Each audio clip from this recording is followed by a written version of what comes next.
ဗောဓိမြိုင်ဆိုကြီးပြောတဲ့စကားလေးသဘောကျဒါနဆိုတာပစ္စည်းရှိမှလှူလို့ရတာအလှခံတဲ့လူလည်းရှိမှလှူလို့ရတာ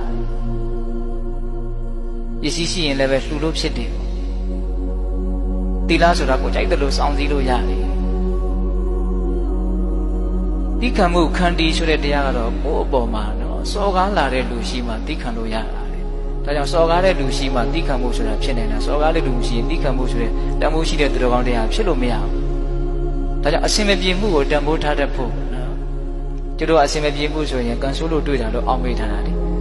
တိခံမှုဆိုတဲ့အနှစ်သာရကိုရအောင်ထုတ်ယူရမယ်အကြောင်းတရားလို့မမြင်မိကြဘူးဟုတ်လား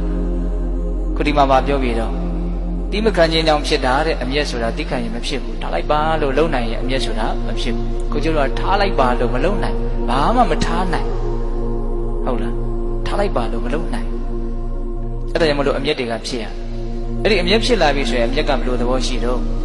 အဘောဟုတ်တော်ဘဟုံဟောတိတဲ့အစားကနေနေလေးနောက်အများကြီးပွားလာတဲ့သဘောရှိတယ်ဟောအမျက်ရဲ့သဘောကိုစပြောတယ်နော်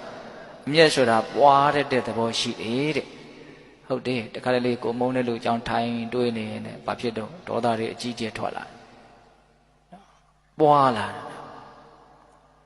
ဒါတင်လားဆိုတော့မကဘူးတဲ့အာသင်္ကေဘဟုပါယသောအဲ့ဒီအမျက်ဟာစိတ်နှလုံးကိုအလွန်မှပင်ပန်းစေတယ်စိတ်ကိုပူလောင်စေတယ်ဒါကြောင့်သိပ္ပံပညာရှင်တွေစမ်းသပ်ထားတာ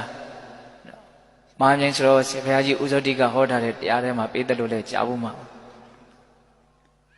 နာရီဝက်လောက်စိတ်တူရတာ12နာရီလောက်အလုတ်ကျန်းလို့ရတာတဲ့တောင်ခန္ဓာကိုယ်ကိုထိခိုက်တယ်အာကုန်ပင်ပန်းတယ်ပျက်စီးမှုများဒေါသကလောင်ကျွမ်းတာပေါ့နော်ခုဒီမှာလည်းဘုရားလုံးကပြောတော့ဘဟုပါယသောဘဟုဆိုတာအလွန်များသောဥပါယတဆိုတာပင်ပန်းတာအများကြီးပင်ပန်းတယ်အမျက်ဆိုတာ